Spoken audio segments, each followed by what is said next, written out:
Friends, আপনার সকলকে আমাদের কৃষিকাজ টিভি ইউটিউব চ্যানেলে আজকে একটা নতুন টপিকের উপর আজকে স্বাগত জানাই। ফ্রেন্ডস, আজকে আমরা আলোচনা করব যে বায়ার কোম্পানির ইনফিনিটো, যে আজকে বিশ্বমানের যে টপ ক্যাটাগরির বিভিন্ন ধরনের ছত্রাকনাশকগুলির মধ্যে বিশেষ করে আলুর নাবি ধসার জন্য যে ইনফিনিটো আজকে বিশ্ব জুড়ে যে ব্যবসা করছে। তো আজকে আমাদের ভারতবর্ষ কিন্তু ইনফিনিটো আলুতে বহু চাষিরা ব্যবহার করছেন। তো ইনফিনিটো ব্যবহার করলেই হবে না, ইনফিনিটো ব্যবহার করার বিশেষ পদ্ধতিগুলো আমাদেরকে জানতে হবে। না জানলে কিন্তু এর ব্যবহারটা বেকার হবে, আপনার অর্থগুলো অপচয় হবে। তো চলুন আজকে আমরা ডিটেলস জানবো বায়ার কোম্পানির ইনফিনিটো A to Z সম্পর্কে। কীভাবে ব্যবহার করতে হবে, কতটা ডোজ দিতে হবে, কোন সময়ে কোন ফসলে ব্যবহার করতে হবে, ডিটেলস জানবো। ফ্রেন্ডস, ভিডিওটা সম্পূর্ণ দেখবেন, ভালো লাগলে অবশ্যই লাইক করবেন, বন্ধুদেরকে শেয়ার করবেন, চ্যানেলটাকে সাবস্ক্রাইব করবেন, পাশে দেওয়া বেল বাটনটা অলে ক্লিক করে রাখবেন, তাহলে কি প্রতিটা নতুন ভিডিওর আপডেট নোটিফিকেশন সবার আগে আপনি আপনার মোবাইলে পেয়ে যাবেন। বায়ার কোম্পানির ইনফিনিটো এর মধ্যে রয়েছে ফ্লুওপিকোলাইড 5.5% এবং সঙ্গে রয়েছে প্রোপামোকার্প 55.6%। টোটাল হচ্ছে SC সাসপেনশন কনসেন্ট্রেট ফর্মে এটাকে বা লিকুইড ফর্মে এটাকে আপনি পাবেন।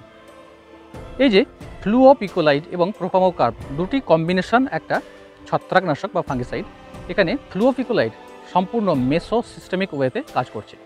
কীরকম ব্যাপারটা, এটা কি করছে, আপনার মূলের দিকে প্রবাহ হচ্ছে না। যখন আপনি স্প্রে করছেন গাছের উপরে পড়ছে, পাতায়, কাণ্ডে, এটা জাইলেম কলার মাধ্যমে গাছের নিচ থেকে উপরের দিকে বা গাছের যেটা টিপ পজিশন সেই দিকে বা উপরের দিকে প্রবাহ হচ্ছে। এবং এই ফ্লুওপিকোলাইড ছত্রাকের সেল স্ট্রাকচার তৈরি হতে দিচ্ছে না এবং এর মধ্যে তৈরি হওয়া যে স্পেকট্রিন নামক যে প্রোটিন রয়েছে সেই স্পেকট্রিন প্রোটিনকেও সম্পূর্ণভাবে তৈরি করতে বন্ধ করে দিচ্ছে বা বাধা দিচ্ছে, যে কারণে ছত্রাক খুব সহজে মারা যায়। অর্থাৎ ছত্রাকের জীবনচক্রের বা লাইফ সাইকেলের যে কোনো পর্যায়েতেই কিন্তু এটা ছত্রাককে নষ্ট করতে সক্ষম রয়েছে। এরপর আমরা বলবো প্রোপামোকার্প যে টেকনিক্যালটা রয়েছে, এটাও কিন্তু সম্পূর্ণ সিস্টেমিক কার্বামেট সিস্টেমিক এবং প্রোটেক্টিভ অ্যাকশন এর মধ্যে প্রেজেন্ট রয়েছে। এখানে সিস্টেমিক এটাও, অর্থাৎ এখানে যে দুটো কম্বিনেশন রয়েছে, ডুয়েল কম্বিনেশন, দুটোই কিন্তু সিস্টেমিক ওয়েতেই কাজ করছে। তো এটাও কিন্তু আপনার গাছের সমগ্র শরীরে খুব সহজে অ্যাবজর্ব হয়ে যাচ্ছে এবং খুব সহজেই টোটাল গাছের শরীরের মধ্যে ছড়িয়ে পড়ছে। এটা কি করছে, ছত্রাকের ভিতরে যে তার মাইসেলিয়াম বা সূত্রাকার যে বডি, যেটাকে মাইসেলিয়াম বলা হয়, সেই বৃদ্ধিটাকে সম্পূর্ণভাবে বন্ধ করে দিচ্ছে। স্পোরাঞ্জিয়া বা স্পোর বা রেণু উৎপাদন সেটাকেও সম্পূর্ণভাবে বন্ধ করে দেওয়ার ফলে ছত্রাকটা কিন্তু আর সেখান থেকে গ্রোথ করতে পারছে না বা বংশ বিস্তার করতে পারছে না, সেখানেই থেমে যাচ্ছে। কিছু দিনের মধ্যে, দু একদিনের মধ্যে টোটাল ছত্রাকটা শুকিয়ে নষ্ট হয়ে যাচ্ছে। তো এক্ষেত্রে আমরা কি করব, ইনফিনিটোকে আমরা বারবার কিন্তু প্রোটেক্টিভ ওয়েতে ব্যবহার করার চেষ্টা করব। যদিও এর কিউরেটিভ অ্যাকশনও অল্প বিস্তর প্রেজেন্ট রয়েছে, তবুও আমরা আলু, টমেটো প্রিভেন্টিভ ওয়েতে বা প্রোটেক্টিভ ওয়েতে আগে থেকে আমরা রোগ আসার আগে ব্যবহার করতে পারি, বা আশেপাশে রোগ লেগেছে আপনার জমিতে এখনও লাগেনি বা একটু আধটু ছিটে ফোটা আপনার জমিতে দেখতে পাচ্ছেন ধসা রোগের প্রকোপ, তখনই আপনি এটাকে সঙ্গে সঙ্গে আপনি স্প্রে করে দেবেন। তাহলে কিন্তু একেবারেই আপনার জমিতে আর পরবর্তী রোগগুলো আর বৃদ্ধি পাবে না এবং যেটুকু ছিল সেটুকু কিন্তু নষ্ট হয়ে যাবে। তবে খুব ভালো রকম রোগ প্রকোপ ধসা লেগে গেলে সেক্ষেত্রে কিন্তু আপনার ইনফিনিটো খুব একটা কাজ করতে আমরা দেখতে পাইনি। ইনফিনিটো স্প্রে করার পর এর একটা দুর্দান্ত কাজ রয়েছে, যেটা হচ্ছে ট্রান্সল্যামিনার অ্যাকশন। অর্থাৎ গাছের উপরের পাতার উপরের অংশ যখন এটা পড়ছে স্প্রে করা মাত্র, তখন খুব দ্রুত গাছের একদম পাতার নিচে পর্যন্ত এটা খুব সহজে চলে যেতে পারে। এই যে ট্রান্সল্যামিনার অ্যাকশনের জন্য এটা খুব সহজে সঙ্গে সঙ্গে আপনার ভিতরে প্রবেশ করার ফলে মোটামুটি 1 ঘন্টার মধ্যে যদি কোনো রকম 1 ঘন্টা পর যদি বৃষ্টিপাত হয়, সেক্ষেত্রে কিন্তু সম্পূর্ণ ওষুধটা 100% আপনার গাছকে প্রোটেক্ট করতে সাহায্য করবে। কোনো রকমভাবে লস আপনি দেখতে পাবেন না।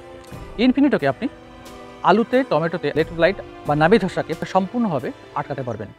একটা দুর্দান্ত প্রোডাক্ট। এছাড়া অন্যান্য বিভিন্ন ধরনের মূল বা মাটি ঘটিত যে সমস্ত ছত্রাক প্রবলেমগুলো গাছে আমরা দেখেছি, অথবা পাতাতে বা কাণ্ডে যে কোনো ধরনের অন্যান্য ছত্রাকের উপরেও কিন্তু এই ইনফিনিটো কাজ করে।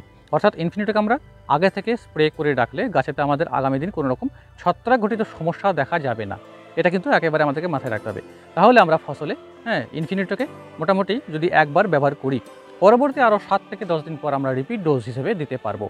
এবার আমরা যেটা সবথেকে গুরুত্বপূর্ণ বিষয়টার জন্য অপেক্ষা করছি, সেটা হচ্ছে যে এর ডোজটা কতটা হবে। আমরা অনেকেই জিজ্ঞাসা করি যে ডোজ কত দেবো। প্রতি 1 লিটার জলে আপনাকে 3 ml হারে ইনফিনিটোকে গুলে ব্যবহার করতে হবে। 15 লিটারের ড্রামে 45 ml গুলতে হবে এবং 450 ml 200 লিটার জলে প্রতি 1 একরে বা 100 শতক জমির জন্য আপনাকে ব্যবহার করতে হবে ইনফিনিটো। বাজারে আপনি ইনফিনিটোকে 100 ml, 500 ml, 1 লিটারের বিভিন্ন প্যাকিং সাইজে অনায়াসে আপনি অ্যাভেলেবেল পেয়ে যাবেন।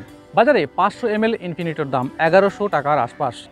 এবার আর একটা গুরুত্বপূর্ণ কথা, যেটা হচ্ছে আমরা সকলেই লিখেছি যে ইনফিনিটোর মধ্যে যে ছবিটা দেওয়া রয়েছে, সেটা হচ্ছে যে একটা কচ্ছপ।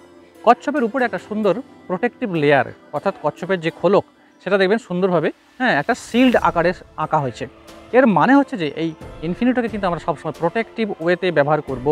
ফসলকে প্রোটেক্ট করে রাখার জন্য একটা সিল্ড যখন আমরা স্প্রে করব গাছের মধ্যে, তাহলে কী হবে, গাছকে একটা সিল্ড আকারে ও প্রোটেক্ট করবে, কোনো রকম বাইরের কোনো ছত্রাকের আগমনকে ও আসতে দেবে না, সম্পূর্ণভাবে ঢুকে দেবে। বিশেষ করে উমাইসাইটিস গোত্রের ম্যাক্সিমাম ছত্রাকগুলো, যেগুলো আমাদের পাতার ছত্রাকগুলিতে পাতাতে বিভিন্ন ধরনের দাগ হতে পারে, মূলে কাণ্ডেতে বিভিন্ন ধরনের দাগ হতে পারে, ডাউনে মিলডিউ ইত্যাদি নানান, বা আপনার যে কোনো ধরনের ব্লাইট, যে কোনো ধরনের ব্লাইট, ড্যাম্পিং অফ, এই সমস্ত নানান প্রবলেমগুলো, গাছ দেবেন গোড়া পচে নেতিয়ে পড়ে মারা যাচ্ছে, সমস্ত রকমের প্রবলেমগুলোর জন্য কিন্তু আমরা ইনফিনিটোকে ব্যবহার করতে পারবো।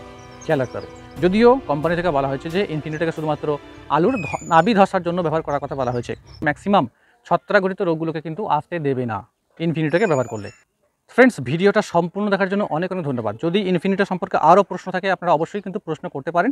তবে আর একটা কথা, যে আপনি অন্যান্য ছত্রাকনাশক, অন্যান্য কীটনাশক বা অন্যান্য পিজিআর ভিটামিনসের সঙ্গে আপনি এটাকে ব্যবহার করার আগে অবশ্যই কাঁচের গ্লাসে জল নিয়ে অল্প এক ফোঁটা করে দিয়ে টেস্ট করে দেখে নেবেন। যদি মিশ্রণ স্বচ্ছ হয় তাহলে সেই সমস্ত মিশ্রণগুলো আপনি তার সঙ্গে ব্যবহার করতে পারবেন।